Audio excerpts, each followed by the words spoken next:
అందరికీ నమస్కారం. నా పేరు అనురాధ. మాది సత్యసాయి జిల్లా. ఇక్కడ మేము మినీ టీచర్స్గా అంగన్వాడీ టీచర్స్గా వర్క్ చేస్తున్నాము. ఈ సత్యసాయి జిల్లాలో ఉన్న ప్రాబ్లమ్స్ అన్నింటి గురించి మేము సాల్వ్ చేసుకోవడానికి ఎంతో ప్రయత్నం చేశాము.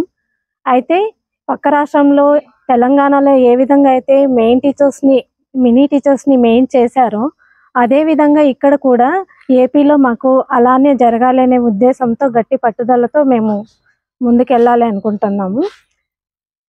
కనుక మినీ టీచర్స్కి ఇక్కడ మెయిన్ చేయడానికి జనాభా మేరకు తీసుకోవడం జరుగుతుంది. అలా కాకుండా జనాభా ప్రాతిపదిక ఏమీ లేకుండా అందరినీ కూడా వాళ్ళందరినీ కూడా మెయిన్ చేయాలని కోరుకుంటూ, ఏ విధంగా అయితే తెలంగాణలో చేశారో అదే విధంగా మెయిన్ చేయాలని కోరుకుంటూ, మా కోసం ఎంతో దూరం నుంచి తెలంగాణ నుంచి మాకు సపోర్ట్ చేయడానికి వచ్చిన వరలక్ష్మి అక్క గారికి థ్యాంక్స్ చెప్తూ, మరి అక్కకి మేము కూడా మాకు సపోర్ట్ చేస్తున్న అక్కకి మేము కూడా సపోర్ట్ చేస్తున్నామని మనం చేసుకుంటున్నాం.